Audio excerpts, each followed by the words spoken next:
Assalamualaikum warahmatullahi wabarakatuh. Saya Chelsea Marviona Derianto dari Prodi S1 Ilmu Keperawatan dan Pendidikan Nars.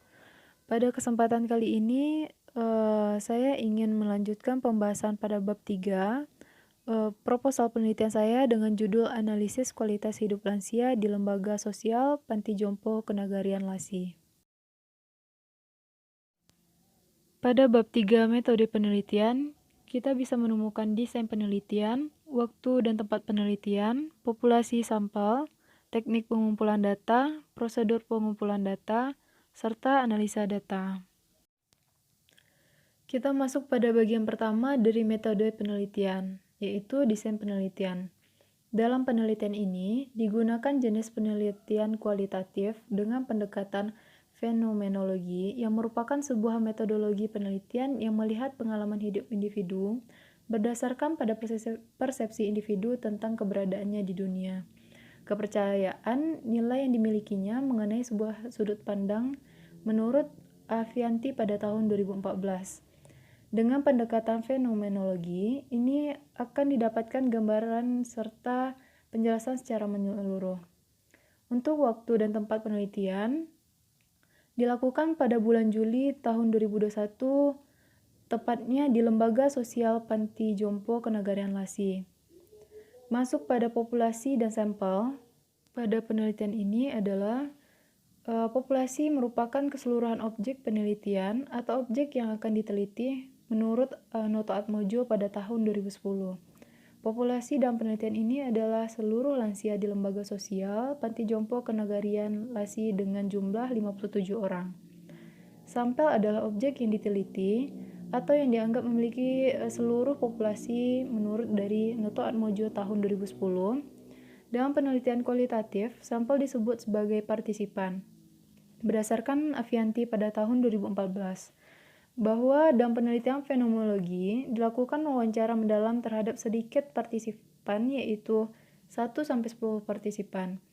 Partisipan yang diteliti adalah sebanyak 6 orang yang memenuhi kriteria inklusi dengan teknik purposive sampling.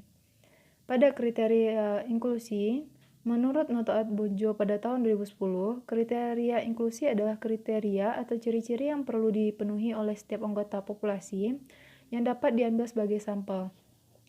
Pada penelitian ini, kriteria inklusinya meliputi yang pertama, partisipan lansia, yang kedua tinggal di lembaga sosial Panti Jompo lebih dari 1 tahun, yang sudah berusia 55 tahun, dan bersedia menjadi responden, lalu mampu berkomunikasi dengan baik dan jelas, sadar dan bisa diajak bekerja sama. Sedangkan untuk kriteria eksklusi, menurut Noto Atmojo pada tahun 2010, kriterianya adalah ciri-ciri anggota populasi yang tidak dapat diambil sebagai sampel. Kriteria inklusinya terdiri dari lansia yang tidak bersedia menjadi partisipan dan lansia yang tidak kooperatif. Masuk pada bagian keempat, teknik pengumpulan data. Pada data primer, dilakukan wawancara mendalam atau in-depth interview. Wawancara merupakan suatu cara yang dipakai oleh peneliti untuk mendapatkan informasi dari individu yang diwawancarainya. Wawancara dilakukan untuk mengeksplorasi perasaan, persepsi, pemikiran partisipan. Ini merupakan pendapat dari Avianti pada tahun 2014. Wawancara dilakukan secara semi-struktural dengan menggunakan pedoman wawancara serta pelaksanaannya lebih bebas dan tidak terikat pada panduan wawancara yang telah disiapkan. Pewawancara dapat memperdalam suatu informasi spesifik yang muncul dari partisipan tetapi tidak terdapat dalam panduan wawancara. Hal ini bertujuan untuk mendapatkan informasi yang lengkap dan lebih mendalam. Peneliti melakukan wawancara mendalam kepada para lansia yang sudah ditetapkan sebagai partisipan. Lanjut pada bagian observasi. Patton pada tahun 2002 menjelaskan bahwa observasi merupakan metode pengumpulan data yang esensial dalam penelitian kualitatif. Kegiatan observasi meliputi memperhatikan dengan seksama, termasuk mendengarkan, mencatat, dan mempertimbangkan hubungan antara aspek pada fenomena yang sedang diamati. Pada Avianti pada tahun 2014. Penelitian ini melakukan observasi kepada partisipan di lembaga sosial panti jompo kenegarian LASI. Sedangkan untuk data sekunder, pengumpulan data sekunder dilakukan dengan studi dokumentasi. Studi dokumentasi merupakan salah satu metode pengumpulan data kualitatif dengan melihat dan menganalisis dokumen yang berhubungan dengan penelitian yang dilakukan. Dokumen tersebut dapat berupa buku, jurnal, dan yang lainnya. Masuk pada bagian kelima dari metode penelitian, yaitu prosedur pengumpulan data. Ada pun langkah-langkah atau prosedur dalam penelitian analisis data yang diantaranya sebagai berikut. Pertama, tahap pengumpulan data. Yang kedua ada tahap editing. Pada tahap ini yakni memeriksa kejelasan maupun kelengkapan mengenai pengisian instrumen pengumpulan data. Yang ketiga ada tahap coding.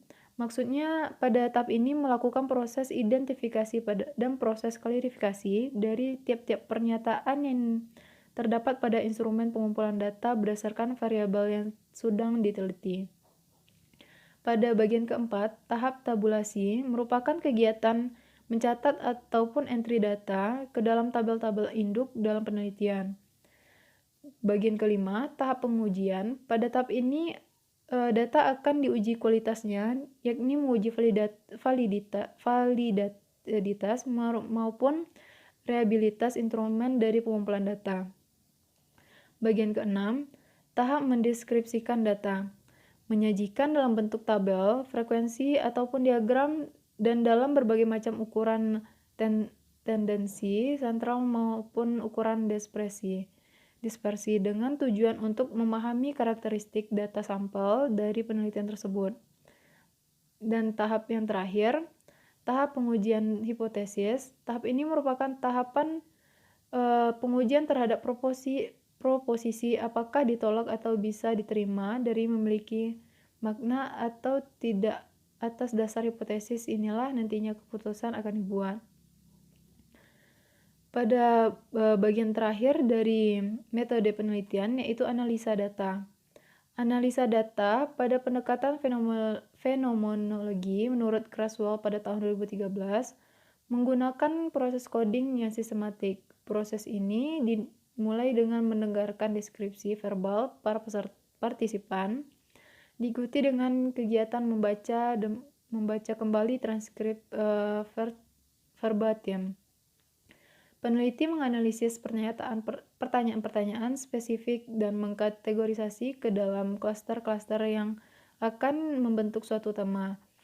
Langkah secara umum, proses analisa data metode fenomenologi dapat dijelaskan sebagai berikut. Yang pertama, memberi gambaran pengalaman personal terhadap fenomena yang diteliti, yaitu peneliti mulai dengan mendengarkan deskripsi verbal partisipan, membaca dan membaca ulang deskripsi tersebut.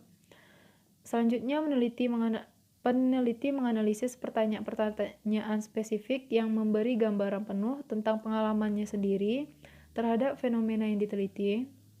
Selanjutnya, yang kedua, membuat daftar pernyataan yang signifikan. Peneliti menemukan pernyataan-pernyataan yang tentang bagaimana para partisipan mengalami berbagai pengalaman mereka yang dapat dibuat dalam suatu daftar pernyataan-pernyataan yang signifikan. Selanjutnya yang ketiga, mengelompokkan pernyataan yang signifikan tersebut, dikumpulkan dalam suatu unit data atau informasi yang lebih besar yang disebut sebagai unit meaning atau tema-tema. Pada bagian keempat, menuliskan deskripsi atau interpretasi apa yang dialami para partisipan terkait fenomena yang diteliti. Ini yang disebut suatu deskripsi tekstural tentang suatu pengalaman apa yang dialami dan dilengkapi dengan contoh-contoh verbatim para partisipan. Bagian kelima, menuliskan bagaimana pengalaman para partisipan yang mereka alami. Ini yang disebut dengan deskripsi struktural, dan peneliti merefleksikan pada setting atau konteks fenomena yang diteliti berdasarkan yang dialami partisipan. Dan yang keenam, menuliskan deskripsi gabungan interpretasi data, yaitu menggabungkan deskripsi tekstural maupun struktural. Ini yang disebut sebagai intisari atau essence dari pengalaman para partisipan dan mempresentasikan aspek inti dari studi fenomenologi yang dituliskan peneliti maupun interpretasi data. Berdasarkan Avianti pada tahun 2014, mungkin sekian dari saya. Mohon maaf atas segala kekurangan. Saya sudahi dengan wabillahi taufiq wal hidayah. Wassalamualaikum warahmatullahi wabarakatuh.